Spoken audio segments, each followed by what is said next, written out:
Welcome back to Michigan Matters.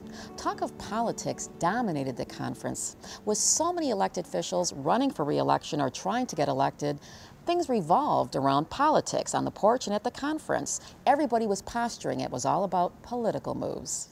You know, we did this last time. We walked through the auto show. We had the same colors on. It was blue. When it comes to political gamesmanship, the person in the hot seat for the past 7 years is Jennifer Granholm, who was winding down her final term in the governor's office.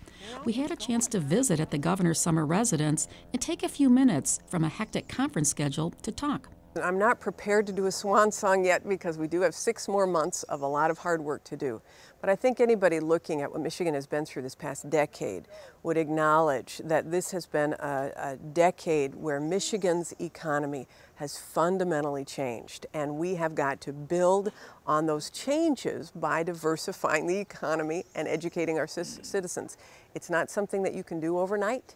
It's not something that anybody will have come in with a magic pixie dust to fix. It is a long-term strategy. But as I often like to say, leadership sometimes is planting trees under whose shade you will never sit. The best thing about being governor of Michigan is this place.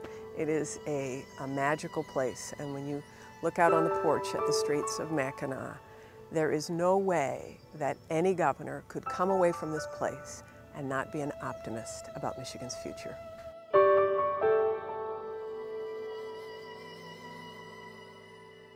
And I'm the job creator. Businessman Rick Snyder is a newcomer to statewide politics, but with his economic woes, he's convinced he has the right resume. And we need common sense, real world solutions. The second thing I'll tell you, Carol, though, is we need to change our culture. We're too negative. We're too hard on ourselves. We need a positive culture in the state. And as part of that, we've gotten caught up in this win-lose attitude, where too often people believe they've won something because somebody else has lost. And it happens in partisan politics too much, it happens in racial issues, and it happens in geographic issues in our state. Representative Pete Hoekstra believes his political background is what the state needs to maneuver the tough political machinations now gripping Lansing. But in many ways, it kind of goes back to the first race that I'm in. People are looking for change, and people are focused on the issues. And what we've seen in the last couple of weeks, candidates who aren't focused on the issues, candidates who are trying to focus on personalities and negative attacks, they're not being very successful. So actually having a campaign where the voters are looking at the individual candidates, they're looking at the issues, and they're considering public policy in a very serious way, it's exactly the kind of election that I want to be a part of. Democratic Party Chair Mark Brewer knows the governor's race will be hard fought. Unique. I mean, I've been doing politics in this state since the late 70s, and I thought I'd seen everything, but then this year came along. So it's been a very unique year, and I'm sure it's going to continue to be unique as we roll forward to November. So what does the next governor need to know to help get the state's moribund economy back on track? John Cherry, the person by the side of Governor Granholm the past 7 years as her lieutenant governor, and who was viewed as the top contender on the Democratic side until he pulled himself out due to fundraising woes, had this to say. I actually think Michigan is turning a corner, and we're going to see some very positive things start to happen, which will make that challenge a little bit easier. But it's interesting to watch all of these different factions and camps lay out their agenda, and as you begin to look at each of those agendas, there's a whole lot of similarity. There's a whole lot of consensus. So part of it is just getting by their aversion of working with one another. And I think that's going to be the leadership challenge of the next decade.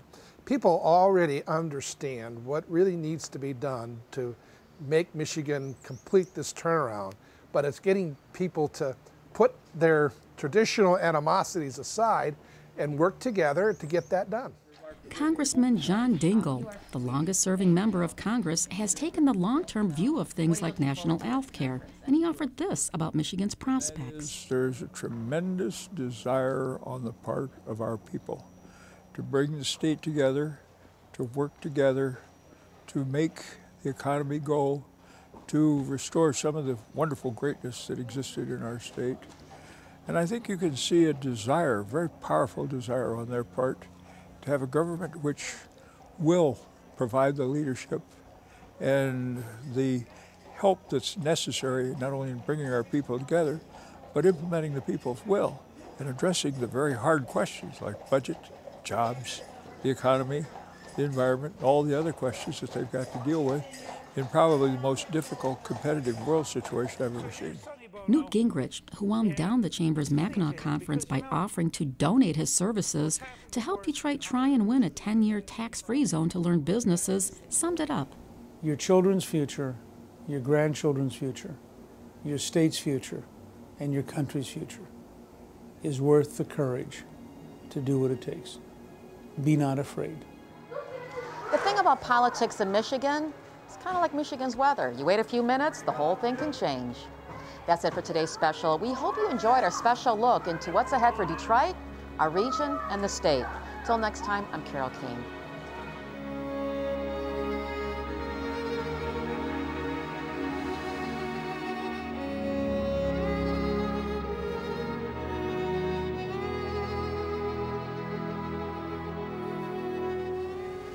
The boat's gentle spray and the breeze from the lake.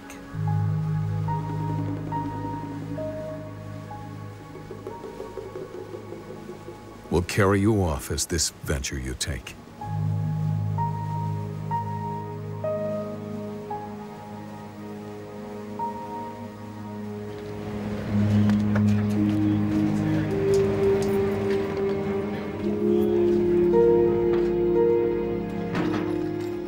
The horse and its carriage will pull you along as the sounds of the island create Michigan's song.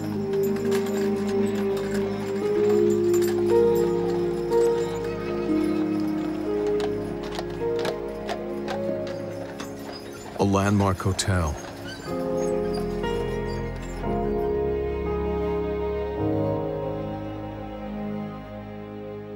Its history grand.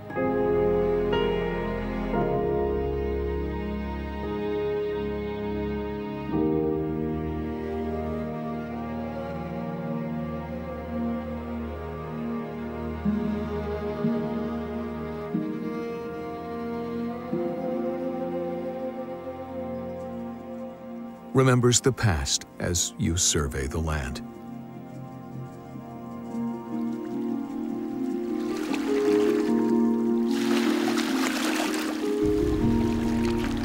The bridge sways above waters blue.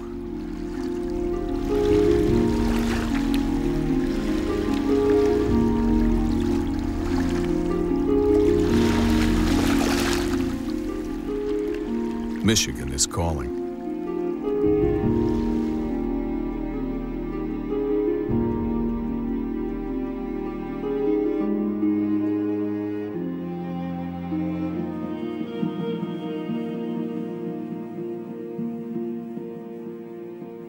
She is calling to you.